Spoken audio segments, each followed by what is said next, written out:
हे राम। अध्याय दूसरा, श्लोक 46वां। 2 श्लोक लेंगे, 46, 47।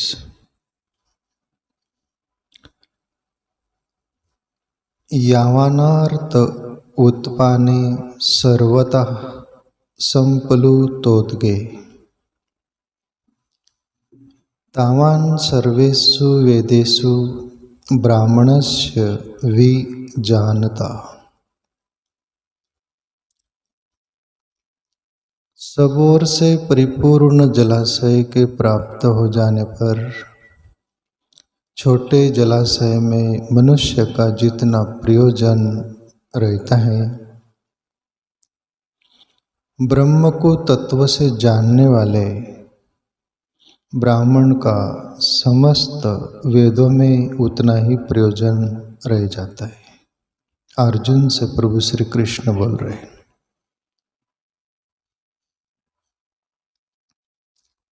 प्यारे मित्रों, ये बातें समझने जैसी है।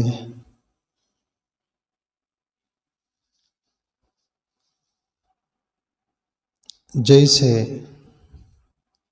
जल होता है, बावड़ी कुआं का हो, नदी का हो, तालाब का हो, या चारों ओर से जो भी जलाशय एकत्रित हो, जो कुआं का पानी है उसका भी स्वभाव वही है, उसका भी गुण वही है, उस जल में भी वही तत्व है, और जो बाहर से सब एकत्रित हुआ जल में भी वही तत्व है, वही बात है।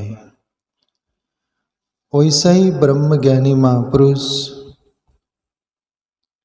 जैसे बाहर से जाना जाता है कि जल जल है, उसका तत्व और गुण सब कुछ एक है। एक कुएं के पानी पर से सब जल का, सब पानी का पता चल जाता है, उसका गुण, स्वभाव, परिचय। वैसे ही ब्रह्म ज्ञानी महापुरुष अपने अंदर उस परमात्मा तत्व को अनुभव कर लेता है। कर लेने के बाद में फिर उसके लिए जो अंदर है घटाकाश में, वही मटाकाश में दिखता है। ब्रह्मांड में सब वही समाया है, उसके अलावा कुछ भी नहीं है। सब दूर वही है और वही मेरे अंदर है। और दूसरी बात,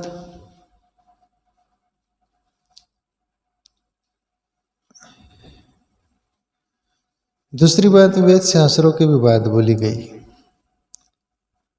रामकृष्ण परमहंस की भी बात मैं जिक्र करता हूँ, कभी कभी तुकाराम बाबा की भी बात जिक्र करता हूँ।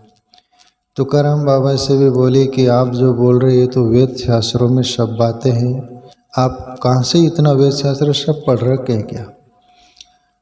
रामकृष्ण परमहंस से बोले, आप वेदों की बात करते, वेदों में शास्त्रों में जो भी कुछ है आपके मुँह से निकलता है, तो आप तो कहीं पढ़े लिखे नहीं, विशेष कुछ ऐसा हो तो ये क्या है? तो तुकाराम बाबा भी रामकृष्ण परमहंस के भी मुझसे यही निकला था पूछने वालों के लिए। तुकाराम बाबा बोले, हम ही सांगतो वेद सांगते, जो वेद बोल रहे हैं वही वेद हमारे अंदर से निकलता है। अभी वेद शास्त्र भी कहाँ से निकले? ऋषि मुनि संतों के अंदर से ही निकले ना। वो परमात्मा तत्व अंदर जो अनुभव होता है प्यारे मित्रों, वो स्वयंभू वेद शास्त्र है। वो आत्म तत्व का अनुभव हो जाने के बाद, वो सत्य का अनुभव ज्ञान हो जाने के बाद, ये बाहर के वेद शास्त्रों में भी जो कुछ, उसको उतना खोजने की जरूरत नहीं है, टटोलने की जरूरत नहीं, वो खुद ब खुद वेद शास्त्र हो जाता है। और ओरिजिनल प्यारे मित्रों, जिसके अंदर से सत्य प्रगटा, सत्य का अनुभव हुआ, वो जो भी कुछ बोले वो वेद शास्त्र हो गया है, वो ज्ञान हो गया है। अर्जुन से प्रभु श्री कृष्ण यही बोल रहे हैं, सब ओर से परिपूर्ण जलाशय के प्राप्त हो जाने पर छोटे जलाशय में मनुष्य का जितना प्रयोजन रहता है, ब्रह्म को तत्व से जानने वाले ब्राह्मण का समस्त वेदों में उतना ही प्रयोजन रह जाता है। जैसा नमक होता है, नमक खारा होता है, उसको चख लो तो फिर कहीं का भी नमक हो, उसमें वही तत्व है। बस अभी यहाँ ब्राह्मण शब्द का प्रयोग किया गया, ब्रह्म जाने तोछि ब्राह्मण, न कि जातिवाद से ब्राह्मण कोई भी होगा उसकी बात नहीं है, ब्रह्म को जानने वाले ब्राह्मण की बात है, ये भी समझ लेना। तो प्यारे मित्रों, बहुत महत्वपूर्ण है हम अपने अंदर खोजने का प्रयास करें, वो स्रोत को जहाँ से वेद शास्त्र निकलते हैं। जो हम बाहर सत्य खोज रहे हैं, वो सत्य का अनुभव हमारे अपने अंदर होता है। कबीर के अंदर से वो सत्य प्रगटा, कबीर कितना बोला, कितना बोले, उसकी गिनती नहीं, अंत नहीं आया। जितने भी महापुरुषों ने, तो सब खजाना अपने अंदर है प्यारे मित्रों।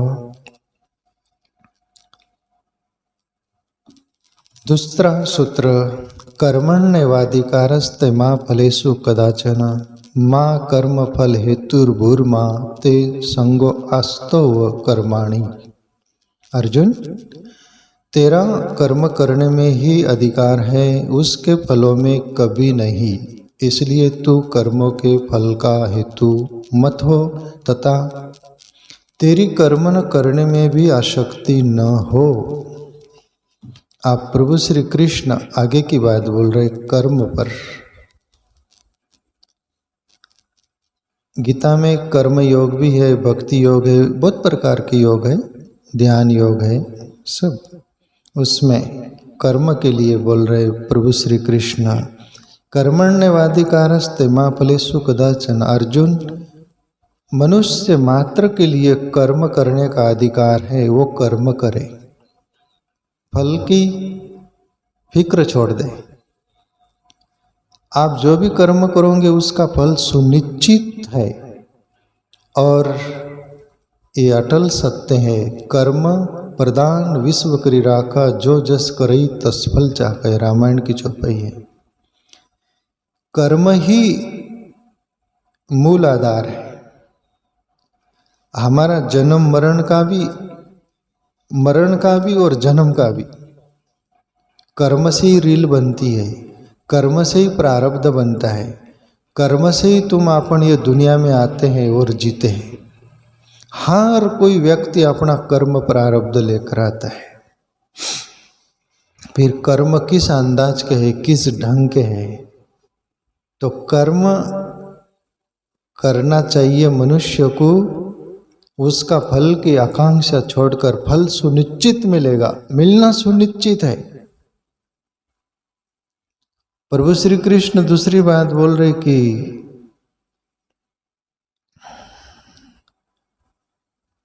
फल का हेतु मत हो तथा तेरी कर्म न करने में भी आसक्ति न हो। और ऐसा लापरवाही, आलसी, प्रमादी भी मत हो कि मैं कर्म नहीं करूंगा।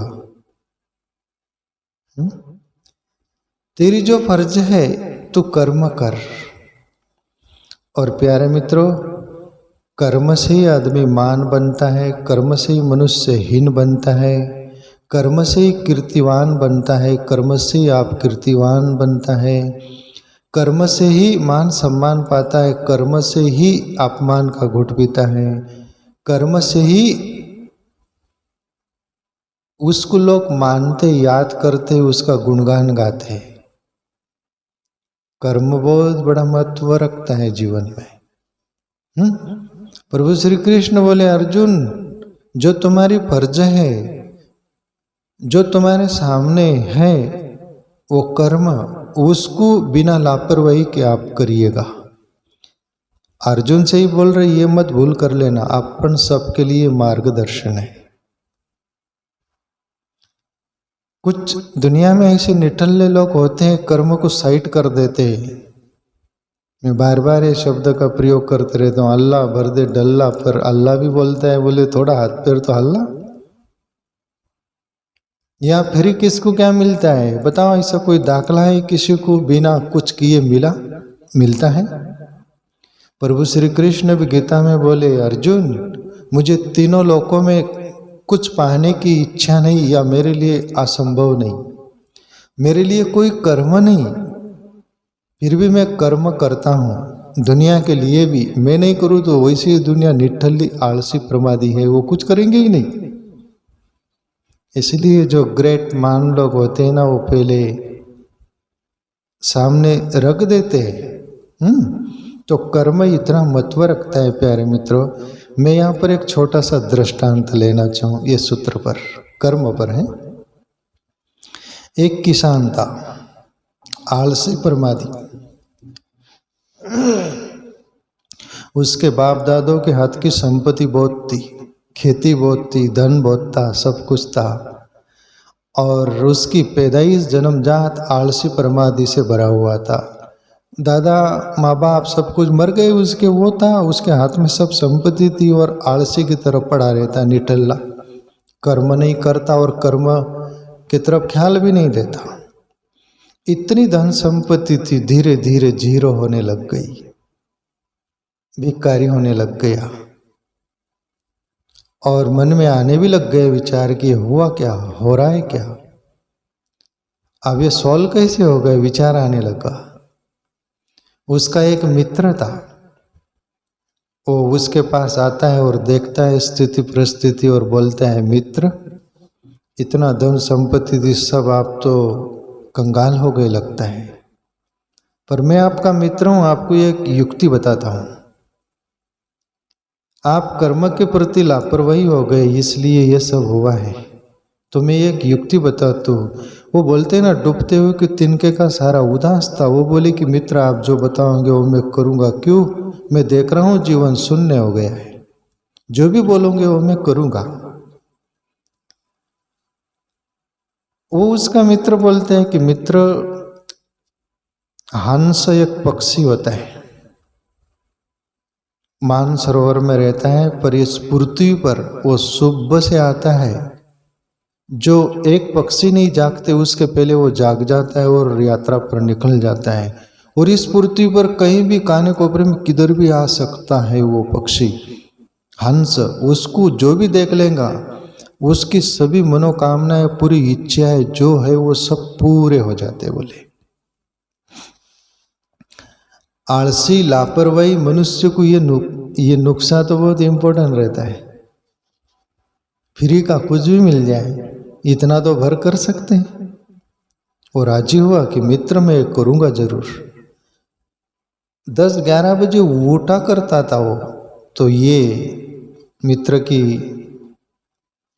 वो रास्ता मिला तो सुबह भोर 4 बजे से उठ जाता, नहा धो लेता और अपनी खलियान में जाता। सुबह से भोर भोर में खला जो बोलते ना, खलियान में जाता तो खले में धान था रखा हुआ, अनाज उसको कोई दूसरा चुरा के ले जा रहा था। वो देखता है, उसको रोकता है कि ये कर क्या रहा है। सामने वाला लज्जित हो जाता है, उसकी चोरी बची, धान बचा, मुनाफा जैसा हो रहा है। वहाँ से घर आता है, भैंस गाय वो पशु भी थे, वहाँ दूध निकलता था बहुत, उसकी तरफ भी ख्याल नहीं देता था। तो वो दूध निकालने वाले ही अपने घर पहुँचा रहे थे। वो देखा सब कुछ, वहाँ रोकथाम लगाया गया कि ये क्या कर रहे हैं आप। और फिर वहाँ से होकर घर चाय पानी नाश्ता करके खेत में जाता है, तो वहाँ पर भी मजदूर जो थे, काम वाले वर्कर्स 11 बजे आ रहे हैं। वो देखता है कि ये क्या हो रहा है, उनको डांटता है, रोजंदारी फूल लेते हो और 11 बजे आते हो, ये क्या हो रहा है। वो समझ में आता है तो वहाँ पर फिर वहाँ खेत में भी रुकता देर समय तक, दोपहरी तक, क्योंकि वो हंस कभी भी आ सकता है। उसका एक कर्मों पर इस पर कोई ख्याल नहीं था। मित्र ने जो बोला था, हंस आएगा वो देख लेगा, तेरा सब पूरा हो जाएगा। और इतना बेनिफिट होने लग गया, चोरी होना बंद हो गई, वो दूध निकलता था पूरा उसका वो आने लग गया, खेती में फसल अच्छी आने लग गई, बिल्कुल हरा भरा हो गया, जीवन संपन्न होने लग गया। और उसका शरीर जड़ हो गया तो शरीर स्वस्थ लाभ हो गया, सब कुछ जिंदगी में रौनक आ गई, चमक आ गई। और हंस का वो बताने वाला उसका मित्र एक दिन आता है उसके घर, पता तो चली गया है कि ठीक हो रहा है मामला। फिर वो आलसी प्रमादी जो किसान था उसके मित्र को बोलता है, वो तो हंस अभी तक दिखा ही नहीं मेरे को, सालों बीत गए मान लो। तो वो मित्र हंसता है कि मित्र, हंस हमारा कर्म से ही हंस जैसा हुआ जा सकता है, जैसे वो हंस के सफेद पंख रहते वैसे ही ये कर्म चार चांद लगा देता वाली बात। तू तेरी आलसी प्रमादी लापरवाही सब छोड़कर इतना कर्म करने को उतारू हुआ, सब दूर ख्याल देने लग गया और कर्म करने की तेरी नीति जगी, सब कुछ उसमें उतारू हुआ तू, तो यही हंस है, हंस का वो परिणाम है और कर्म ही सब कुछ है। इतनी सारी बात बोलने के पीछे यही राज प्यारे मित्रों, तुम आलसी प्रमादी होकर यदि कर्म को छोड़ दोगे तो भिखारी जीवन हो जाएगा, तुम्हारा कर्म के कारण सब कुछ खो जाएगा। और कर्म ईमानदारी के तुम्हारा जो है वो करोगे तो ये किसान सब शून्य हो गया था फिर अमीर हो गया। तो कर्म प्रदान विश्व करी राका, जो जस करे तस फल जाका। कर्म पर ही डिपेंड है। प्रभु श्री कृष्ण बोले, कर्मण्यवाधिकारस्ते माँ फलेषु कदाचन, माँ कर्म फल हेतुर्भुर्मा ते संगो अस्तो कर्माणि। अर्जुन, वो ईश्वर कर्म का फल देता है, तू कर्म करे जा। तो अपने हाथ में कर्म है प्यारे मित्रों, क्या करना है क्या नहीं करना है खुद ही जांच लेना, खुद ही देख लेना और फिर रास्ता तय करना। ठीक, ये 2 सूत्र गीता के।